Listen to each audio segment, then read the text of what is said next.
Bismillahirrahmanirrahim. Assalamualaikum warahmatullahi wabarakatuh. Alhamdulillah rabbil alamin wa bihi nasta'inu ala umuri waddin. Wassalatu wassalamu ala asrafil anbiya'i wal mursalin wa ala alihi wa sahbihi wa bihi ajma'in. Alhamdulillah wassalatu wassalamu ala Rasulillah wa ala alihi wa sahbihi wa wala. Para pemirsa channel Amin dan Official, semoga Anda semua selalu diberikan oleh Allah Subhanahu wa taala semangat, kemudian juga himmah, kemampuan luar biasa untuk mencapai yang namanya cita-cita kita semua dalam menjadi seorang yang hafal Al-Quran 30. Hari ini insya Allah kita akan membahas tentang 5 langkah menghafal Al-Quran selama kuliah. Para pemirsa yang di rumah, terutama yang masih mahasiswa nih, saya kira banyak sekali yang ingin tahu gimana sih sebenarnya di sela-sela kita itu berkuliah, berpendidikan, tetap kita bisa mengiringi kegiatan kita dalam menghafal Al-Quran. Mau tahu caranya? Insya Allah hari ini kita akan langsung bahas dalam tema 5 langkah sukses menghafal Al-Quran selama kuliah. Para pemirsa yang dirahmati dan dicintai oleh Allah Subhanahu wa taala, tentunya selama kuliah atau selama kita di universitas, yang perlu kita lakukan sebagai seorang penghafal Al-Quran yang ingin bisa mengiringi waktu kita sehingga kita lulus menjadi seorang graduate dan juga kita lulus menjadi seorang penghafal Al-Quran. Kita sebenarnya hanya perlu melakukan 5 langkah. Jadi ketika seseorang ini dia sudah melakukan 5 langkah ini dengan baik, 5 langkah dasar ini dengan baik, ya, disitulah dia akan mendapatkan hal-hal yang maksimal dalam proses dia mengatur waktu, baik itu di sela-sela dia kuliah dengan fokus maupun di waktu yang lain, dia bisa siapkan hal tersebut untuk menjadi seorang penghafal Al-Quran 30 juz. Terutama jika ini bagi para orang tua ya, yang mungkin memiliki anak ya, yang sedang berkuliah, baik itu laki-laki, perempuan, sepupu, keponakan laki-laki, saudara laki-laki, ya, yang dia ini posisinya sama. Ya, apa itu? Posisinya sesuai dengan tema ini. Dia menjadi seorang mahasiswa, tapi di sela-sela itu dia ingin mengisi kegiatan dia dalam proses menghafalkan Al-Quran. Maka kita bisa sampaikan hal ini sehingga menjadi semangat-semangat bagi mereka untuk semangat dalam belajar menyelesaikan pendidikan kuliah dan juga semangat dalam proses menghafalkan Al-Quran. Para pemirsa yang dirahmati dan dicintai oleh Allah Subhanahu wa taala, ada 3 komponen nilai. Ketika seseorang ini dia ingin menjadi seorang penghafal Al-Quran di sela-sela dia kuliah, dia harus punya satu yang namanya karakter penuh perkiraan. Di dalam dirinya dia memiliki yang namanya target-target, pencapaian-pencapaian yang terorganisir dengan baik dari sisi waktu dan juga dari sisi penyampaian. Jadi ketika dia seseorang yang punya karakter penuh perkiraan, di dalam dirinya punya yang namanya pengaturan luar biasa. Ini kira-kira kalau saya pakai waktu ini, bisa nggak saya jadiin untuk saya bisa maksimal dalam menghafal di kala kuliah. Jadi waktu yang dia berikan untuk Al-Quran ini sangat terorganisir. Sehingga karakter yang demikian inilah yang menjadikan orang itu bisa berhasil dalam proses menghafal Al-Quran di sela-sela kuliah dia. Kemudian yang kedua yang harus kita pahami dengan baik, seorang yang dia ingin punya yang namanya sukses menghafal di kala kuliah ini, dia harus mampu mencari metode yang terbaik. Jadi ketika dia ingin menghafal di kala kuliah, cari metode terbaik. Kita harus bisa menjadi seorang penghafal Al-Quran yang bisa mencari metode terbaik, yang paling cocok, yang paling relevan untuk menghafal Al-Quran kita. Dan yang kemudian, yang penting sekali, yang ada dalam karakter orang yang ingin menjadi seorang hafal Al-Quran di kala-kala kuliah, dia harus bisa membentuk yang namanya mingguan konsisten. Bagaimana dia bisa mengatur hal-hal dalam satu minggu yang bisa disela, baik itu kefokusan dia dari sisi kuliah, baik itu di kedokteran, maupun di arsitektur, di psikologi, maupun di keilmuan syariah, dan juga dia mengiringi di waktu-waktu dia itu dalam proses menghafalkan Al-Quran. Menghafal di kala kuliahnya itu baik. Makanya yang pertama, yang harus diambil langkahnya bagi seorang penghafal Al-Quran yang sekarang ini jadi mahasiswa dan belum tahu langkahnya, saya kasih tahu. Langkah yang pertama bagi Anda semua para mahasiswa, Anda harus terorganisir. Hitung angkanya. Setelah Anda memilih yang namanya mushaf, Anda sudah punya mushaf yang terbaik yang kita akan gunakan. Buat yang namanya planning. Jadi dibuat planningnya. Saya selama kuliah 4 tahun. Dalam 4 tahun ini, 1 tahun saya ini mau dapat berapa juz? Taruhlah ketika saya ingin menghafal Al-Quran, saya selama 1 tahun, saya ingin menghafal sekitar 8 juz. 7 juz, 8 juz. Insya Allah 3,5 tahun sampai dengan 4 tahun, hafalan Anda jadi itu 30 juz. Jadi Anda itu harus punya yang namanya perkiraan. Lihat, misal dalam satu mushaf ada 15 baris. Kira-kira 600 halaman. Berarti 20 halaman per juz. Al-Quran memiliki 6.236 ayat. Jika Anda tidak menggunakan mushaf, Anda mungkin milih mushaf yang lain. Baik itu Anda mau pilih mushaf yang 15 baris atau mushaf yang 13 baris. Artinya di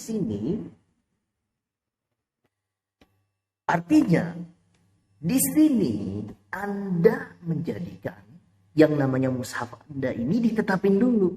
Mau gunain mushaf yang 13 baris atau yang 15 baris, 16 baris gitu kan. Kan ada mushaf yang 13 baris itu. Ada juga yang 16 baris ya. Jadi pilih dulu. Hitung angkanya semuanya. Ya. Makanya ada 3 nilai dalam yang namanya kita berusaha terorganisir itu. 1, ketika Anda sudah berusaha terorganisir, kita ini tahu kehidupan kita sebagai siswa, dan kita ini tahu perorganisasian kita nih. Kita ingin menjadikan waktu kita ini seperti yang kita harapkan. Makanya terserah Anda bagaimana Anda ingin mengatur 1 tahun. Jadi 1 tahun yang Anda ingin lakukan itu target-targetnya apa aja nih di sela-sela Anda kuliah. Target Anda dalam menghafal Al-Quran itu bagaimana? Anda dapat memilih untuk menggunakan misalkan kalender Masehi. Dari Ramadan ke Ramadan. Dalam 1 semester. 1 kuliah. Ya. Kemudian dihitung setahun 360 hari. Ya. Jumlah hari di universitas berapa? Ya, karena kan beda kan. Kalau misalkan di kampus-kampus swasta dengan kampus-kampus di negeri, atau Anda kuliah di luar negeri nih, hari ini Anda kuliah di Jerman, hari ini Anda kuliah di Inggris. Anda harus punya yang namanya waktu-waktu kosong Anda organisir itu dengan baik. Misalkan kursus-kursus gitu antara semester-semester. Jadi selama di perguruan tinggi Anda, di university Anda selama 2 tahun, 3 tahun, itu Anda punya yang namanya data-data. Nah, ketika Anda sudah berusaha terorganisir, Anda sudah lihat nih, mana waktu-waktu yang bisa di situ saya gunakan dalam proses saya menghafal Al-Quran. Baru setelah itu mulai planningnya, mulai rencanaan. Ya, katakan misalkan Anda mengusulkan untuk memulainya setelah Idul Adha. Kita mau Idul Adha nih, 2024. Idul Adha, saya ingin mulai menghafal Al-Quran. Ya, mulai dari 14 September misalkan. Kita mulai dalam menghafal. Jadi ketika Anda memulai yang namanya studi, ya, memulai menghafal, Anda mulai misalkan dari hari Rabu. Karena hari Rabu ini diciptakan menurut imam yang namanya Imam Zurnuji, ya, itu diciptakan yang namanya cahaya. Gitu ya. Jadi saya mulai nanti hari Rabu tanggal 14 September misalkan. Jadi Anda itu tahu nih planningnya gimana. Sudah terorganisir, sudah tahu waktunya, sudah mengenal yang namanya waktu dalam semester Anda di university, Anda buat planning di situ. Dan barulah di situ Anda tetapkan yang namanya menghafal tahunan Anda.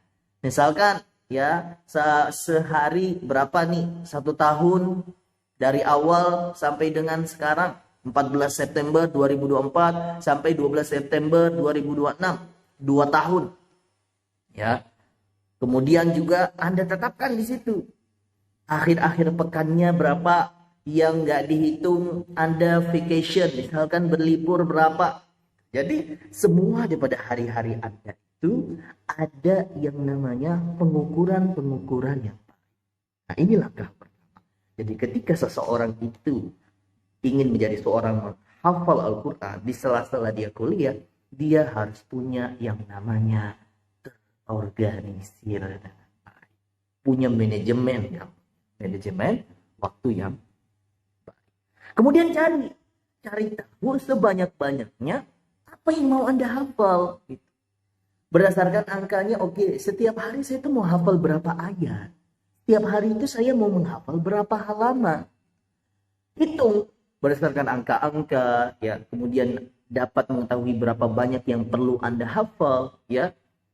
Makanya kita hitung. Dari contoh misalkan, contoh target perharian. Ya, saya sudah jelaskan di channel Ramadan Official.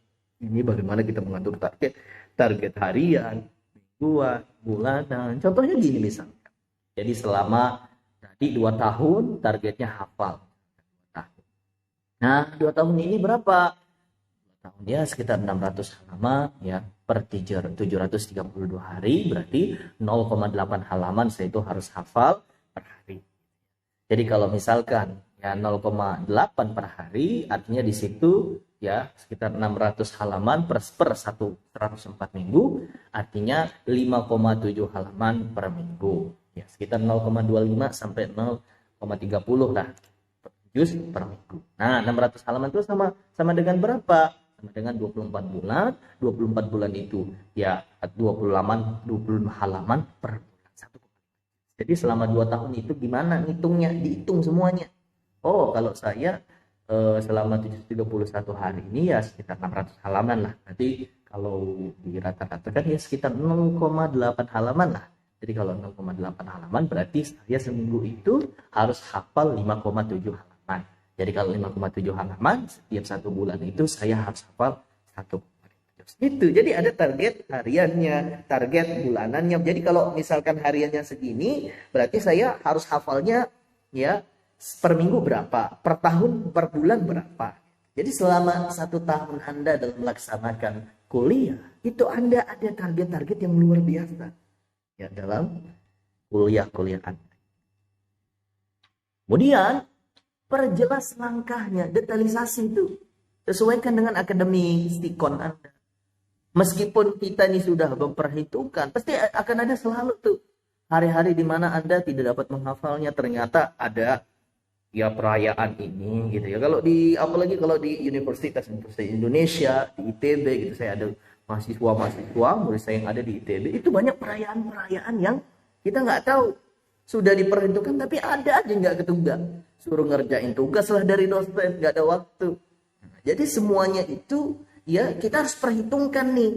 Misalkan juga mens, kalau yang perempuan lagi mens ya, ini juga harus diperhitungkan.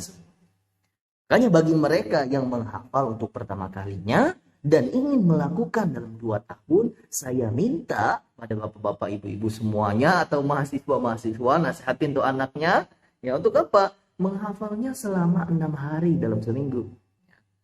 Ya, jadi ada yang namanya detailisasi di situ. Kalau ada kejadian ini, kemungkinannya begini. Kalau ada kejadian ini, saya menanggulanginya begini. Ya. Nah, dari situlah nanti kita bisa mengambil waktu istirahat. Jadi ada waktu istirahat. Hal itu tentu saja bergantung pada konteks, pada komitmen Anda akan menghafal 1 halaman. Jadi ada tuh hari-hari yang saya bisa dapetin 2 halaman. Karena nanti perkiraannya kalau saya di minggu selanjutnya itu ada acara-acara yang tidak tentu. Dan bahkan ada simpenan gitu ya. Kalau ada para penghafal gitu yang simpen gitu. Jadi kalau dia itu menghafalnya nggak tercapai, dia masih ada simpenan. Sebenarnya di minggu yang lalu dia ada simpenan itu, karena dia ada kegiatan, akhirnya dia nggak bisa. Dia pakai simpenan itu untuk. Jadi langkah-langkahnya itu jelas. Putusin waktunya kapan gitu ya. Dalam kasus Anda perlu memutuskan hari apa yang akan Anda hafal. Jam berapa jam harus yang Anda berikan, dan kapan Anda tidak bisa menghafal. Itu Anda harus tahu data-datanya. Jadi perjelas semuanya. Anda mau menghafal jam berapa? Ya, berapa jam Anda menghafal? Kapan waktunya? Kapan Anda tidak bisa menghafal? Itu diperjelas dengan baik. Langkah yang kedua, pertimbangkan juga hari-hari ketika Anda mungkin tidak dapat menghafal 1 halaman itu. Jadi ada hari-hari saya ini nggak bisa menghafal 1 halaman nih. Anda pertimbangkan itu. Gimana caranya tetap tercapai targetnya. Baik itu misalkan per hari belum dapat 0,8 halaman yang tadi ditargetin 2 tahun itu. Tapi yang penting dalam seminggu Anda dapat 5,7 halaman itu gitu loh. Ya. Kemudian langkah yang ketiga, apapun masalahnya, target Anda setidaknya 1 halaman per hari dan tingkatkan menjadi 2 halaman. Jadi setelah selesai target itu terus bertambah, tambahkan terus 1 halaman, bisa 2 halaman, bisa 2 halaman, 3 halaman, dan akan terus bertambah dengan baik. Saya dulu ketika menghafal Al-Quran, saya itu nggak ikut tahassus ya, jadi nggak ada ustadz saya menawarkan tahassus, tapi saya memandang bahwa pelajaran umum itu sangat penting. Tapi kita memang bisa menghafal sehari itu dalam 2 halaman. Caranya gimana? Kita mampu mengatur waktu itu dengan baik. Disinilah makanya penting sekali bagi kita untuk bisa punya karakter detail. Kemudian langkah selanjutnya, kembangkan metode dan teknik menghafal Anda yang terbaik. Ya. Metode menghafal itu ada rencananya, sistematis, ya. Ada juga jadwalnya, teknik menghafalnya. Ini di channel Amil dan Official sudah luar biasa sekali. Anda tinggal belajar aja, tonton video-videonya, Anda belajar teknik menghafal. Insya Allah dengan begitu Anda dapetin tuh yang namanya teknik menghafal yang terbaik itu. Jadi proses menghafal ini gimana caranya? Revisi, murojaah gimana caranya? Ya, kita bangun yang namanya teknik. Dan kalau misalkan sering lupa gitu, kenapa nih? Jadi dianalisis semuanya dengan baik di situ. Ingatan yang pada awalnya tidak cukup, metode yang digunakan untuk merevisi terlalu lemah. Yang mungkin dari sisi metodenya terlalu lemah, atau dari sisi yang lain. Itu cari tahu. Anda menghafal terlalu banyak, misalkan sebagai pemula, atau Anda tidak memberikan cukup waktu untuk menghafal, Anda tidak merevisi dengan benar, Anda menggunakan metode menghafal yang salah. Jadi ada macam-macam yang sebenarnya mempengaruhi seseorang itu cepat lupa. Nah, itu Anda analisis. Ya.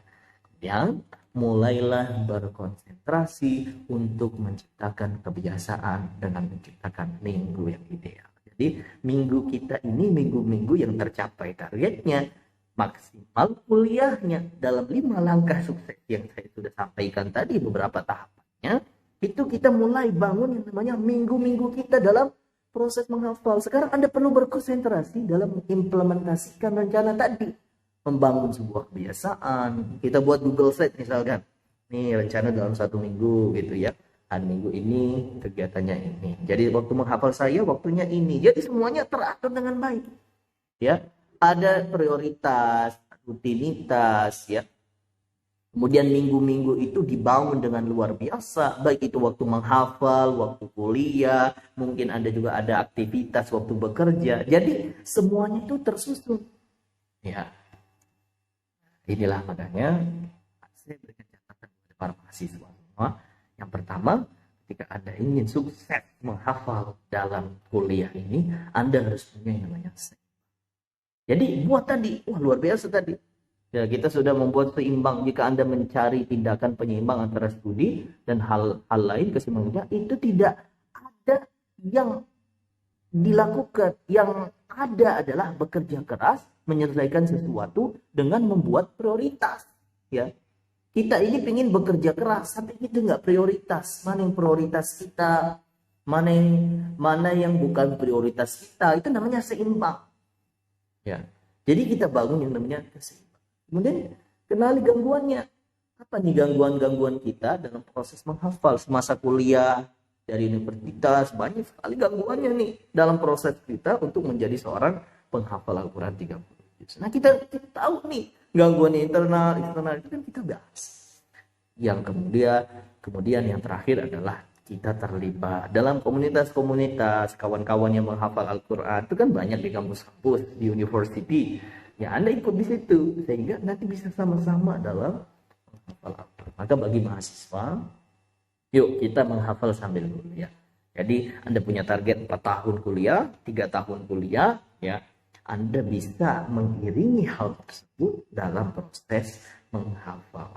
Dan dengan begitu, ya Anda sukses dalam kuliah Anda dan Anda juga sukses menghafal Al-Quran. Saya harap ilmu 5 langkah sukses ini dalam menghafal Al-Quran bermanfaat untuk Anda. Jangan lupa ya, ingat-ingat tadi langkah-langkahnya dan praktekin dalam kehidupan Anda. Insya Allah di situ Allah akan berikan kemudahan bagi Anda dalam proses menghafal Al-Quran. Saya Muldan Official. Barakallahu fikum. Wassalamualaikum warahmatullahi wabarakatuh.